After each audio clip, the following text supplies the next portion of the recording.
Do you need golden eagles to assist with your grind? Well, I can help you today with today's sponsor called "Go Out and Get a Frickin' Job." Okay, you dirty hippie. In all honesty, like I don't know, man. I'm back in ARB. I'm poor.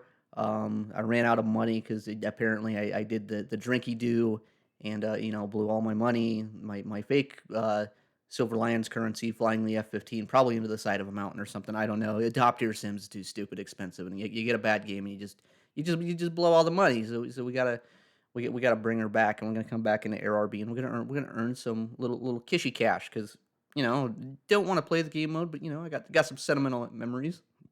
And speaking of sentimental memories, we're going into one of the all-time GOATest planes. Now, in reality, the P-47M is uh, kind of it's aged okay at 5.7, but because U.S. teams are the way that they are, um, I wouldn't really necessarily like recommend you go out and like, okay, we need to like go out and we need to get this thing right now. It's a pretty cool plane though, because like look at it. It's freaking blue. Like it's blue and it's camouflage, and that's to me that is pretty darn cool. It also has a pretty good SL multiplier, so it means I can minimize the amount of time I spend playing RRB to go back and be the Eagle main man. And I thought ARB was going to go good, and it eventually did. That was the last game, but the sound didn't record, and overall that game was not very exciting. But this is my very first game back in the P-47, and usually the way that I play it is I kind of like to side climb a little bit and kind of work top to bottom, or at least I don't want to be in a situation where I have to fight like 2 or 3 people at the same time with multiple people with altitude advantages. And at the beginning of the match, sure enough, I check the scoreboard, and I get one of the all-time GOATest players in the game, 11,000 some odd kills in the TA-152C, the hands-on stick and throttle main himself, one of the most prolific goddamn fucking airfield campers of all time, Varigal Tongue 1945. So I'm gonna kind of like, number one, I throw this game, but number two, if you let this guy live, if you start to threaten him, he's going either A to 10,000 meters, and you're never going to see him again. So you're going to spend 25 minutes with your own dick in your hand, or you just find him and you kill him. And that's one of the things that this plane's actually pretty good at, is all of the high altitude stuff. When you find yourself in a situation where you need to go to high altitude, the plane's pretty damn good at it, because like the P-47D-28, it has the turbocharger, but it has a higher critical altitude of 9,000 meters, and it's got a little bit more engine power. Is that super useful? No, really. Kind of the niche that this thing kind of fulfills is it's one of those heavy, high altitude planes, but it also doesn't have completely ass performance down low, and it doesn't have completely maneuverability of no. Now we come in, we're gonna go for another bomber, and the reason we go for him is like we just want to get some kills on the board. I'm not really trying to carry this. I'm just trying to get like a consistent 2 to 3 kills, get my SL, and then just kind of like move the fuck on. And anyways, I died to that guy. We move on to the next game, and we're coming on a G8 and 1. We're basically coming in on this thing like it's your mother, and we're just gonna hold down the trigger, and we managed to survive. We get away with a little bit of a wingtip damage, and we've got basically 2 guys sitting behind us and cancel culturing us, and that's not good. This is kind of one of the most frustrating aspects of like trying to play high altitude now, is your team will just kind of like evaporate, and we're gonna get one guy in a Spitfire who wants to chase us all over the damn map because he wants the one kill, and he thinks that he's got it, and he's gonna play top to bottom as well. And this guy's not good. This guy is ass, but also I am ass. So it's not gonna go good. But you're gonna see some real shit. Now, one thing that people don't realize about the P-47 is people look at it and go, "Nah, yeah, it's a big plane, sucks at turning." It does. Overall, it does. But it's got a little bit of ass behind it. It's like kind of like an NFL linebacker, maybe like your mother. Once it gets going, it doesn't really want to stop. And you make mistakes in front of this thing, it has 850 cals, and things can just kind of cope. Now, dogfighting a Spitfire, I don't recommend doing this, but I mean, the guy was cancel culturing the shit out of me, and I got to put on my facts and logic hat, and I got to just kind of like learn how to spray the guns again. I got to do some stuff that's like actually exciting, because I mean, honestly, it'd be a lot less fun to just watch me boom and zoom like 18 planes in 5 different games and call it good. And this is what the plane does, is it's got a very, very efficient prop. It's got a good bit of engine power. It has pretty good low-speed engine power as well, so it does go up, and it will follow you for a lot longer than you want it to. Now, I should die here. I'm absolutely 100% positively, absolutely boned like your mother. But we go down. We're gonna roll just underneath those guns, and really, we are shanking like a motherfucker here. We are flying in just around. This is just goofy as hell. This shouldn't work. And that wingtip damage is kind of throwing off already. This guy goes back up again. We're gonna do the same exact thing. This guy's not gonna. He's trying to stall us out. It's like we got the big paddle prop. We got the piddle paddle, and we're just gonna keep going up. We're gonna keep doing the same thing. But this plane's pretty cool. I just like the way that it looks. It's got a good SL multiplier. It's a P-47. And I just like the damn thing. Is it the best in the world? Is it the best plane at 5.7? No, you have the Yak-3U, you have the F4U 4B, you have the Spitfire LF Mark 9. Although I don't really like the Spitfires that much. I haven't had a lot of success in them because people see the word Spitfire and they kind of know to not turn with you, as opposed to when they get behind this thing and they see you start turning with them, they're like, oh, cool, I'm gonna win. That plane is unmaneuverable. And at the same time, this plane's fast enough that can run a bunch of stuff down. So I prefer things with a lot of ammo, just enough maneuverability for me to like do some stuff with, and you know, pretty decent top speeds. And this plane's not particularly slow, especially up high. It's really fast up high, but it's kind of like an early game thing of like if you really needed to ruin this guy's life and get above him, you could probably do that. But I went for the bomber early on because, you know, they're still trying to get the SL base kills, and going the whole entire game for just one guy is not the move. At the same time, if you play this plane super aggressively, super early on, you might have some success with it, really depending on whether or not you can frag one or two guys head on right away.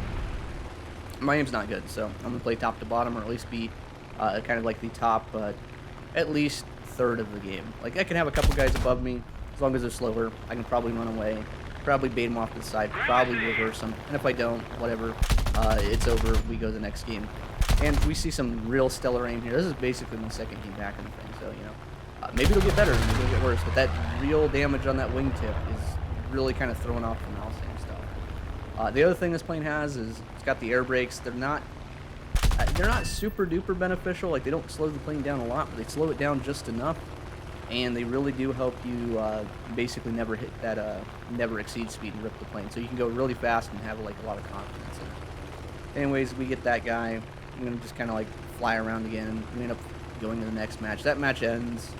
I think I killed like another bomber at the end of it. And it just wasn't anything to write home about. Anyways, we're coming in, and the same thing's happening. We're getting cancel cultured by a 109. It's the G14 AS. It's the Italian one. And we're going to try to come up to meet him. And we're going to kind of mess up here. Like, we want to scare him. We want to get the shot. But now we have to go down. But at the same time, we're going to go down into the 190. This plane is not like a 2v1 specialist or anything like that. But if you're at the altitude, you can make it work. Because what happens with the P-47s is they have a kind of mid power to weight ratio down low. They have kind of like mediocre performance down low, specifically like at sea level. They're not slow, but they're also not like the fastest thing in the game. But as they get higher, they don't lose any of their performance. And all of the 109s, a lot of the stuff that you face will eventually lose performance. Now the G14 AS doesn't lose a lot of performance until basically above 7,000, but you still don't have that cracked power to weight ratio. By the time you get up to these higher altitudes, your power to weight ratio in the P-47M ends up being kind of on par. Like, I think I did the math at one point, did the climb testing, acceleration testing. This thing at 6,000 is power to weight ratio wise, or thrust or whatever. Don't quote me on the power to weight ratio thing. It is about on par with the K4, and I've gone up against some pretty decent K4 players in the past where if you merge at 6,000 and you're going to try to fight the one guy who went to the highest altitude, you can do pretty darn well. Anyways, we think that this guy's kind of done for, and he's going to go down, he's going to hit the ground, and we're going to basically move on. Now, this guy's going to crash to the ground. We probably committed a little bit too hard for that, but we got the air brakes out, and the rest of the enemy team is kind of over there, and we've been chased around by a G55S. but we kind of lost sight of him. We're trying to stay a little bit below the clouds, trying to go down. And anyways, we go back to the base, we put out the fire, and then we go back in and we carry it. But the sound cut out, so the video didn't render correctly. Yep, see, that's an original joke. I came up with that all by myself. Nobody else has ever done that. Speaking of overused punchlines, we're back in the same situation. We're getting cancel cultured by a TA-152C who has climbed up high. We can't tell that it's a C, so we don't know.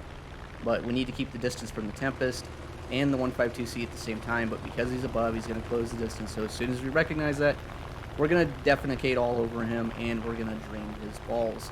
Or make him suck our balls. I don't know how the joke goes. I don't really keep up with Air RB stuff anymore, because there's been a point where it's kind of all coalesced into like the same thing to me. It's like I don't necessarily enjoy it. Like there's a guy who's like literally just doing deafened material, like even copying the jokes in the format, and then it's like I can't stand it. Anyways, because we're a hack and a fraud, we missed that shot. We're trying to not ignore the Tempest, but if we can get one of these guys out, things would get a lot easier for us. And we try and we overlead, find the Tempest again, try to get below him. That guy really just needs to be holding down the trigger though when we're stalled out like that, and he just doesn't do it. Like I don't know why. He's suffering from a little bit of brain damage, but that's just kind of what happens when you decide to remain Great Britain in this game. Now 152C is above us. He's stalled a little bit better, but that plane is also kind of booty cheeks. As long as we are not super duper slow, as long as we don't stall in front of him based on the way that he's playing. Because every time I start to go up, that guy is trying to hoard as much energy as possible. Like he is definitely a little bit scared. So we can maintain the turn with the Tempest, and the Tempest is a plane that, on paper, people think that it's really, really fast. It's not particularly fast at 5.7. It's pretty good down low. It's reasonable. But once it gets up high, the supercharger gear switches, all the basically the loss of power means that up here it's pretty mediocre. So as long as we kind of juggle these two guys around, we can kill both of them, and then eventually turn in towards the center of the map and maybe start to go try to sweep up. 152C, he comes down, but I don't go for him because number one, Tempest is here. Number two, the 152C, with the way that the guy is playing it, that guy is a less of a threat to us. Anyways, we come in, same thing. We're just managing our flaps, doing a little flippity-flappity. We have the bad aim. Cry about it in the comments, I don't care. That's why we have like a gajillion rounds of ammo. Kill the Tempest, find the 152C, and we're just going to roll underneath of him.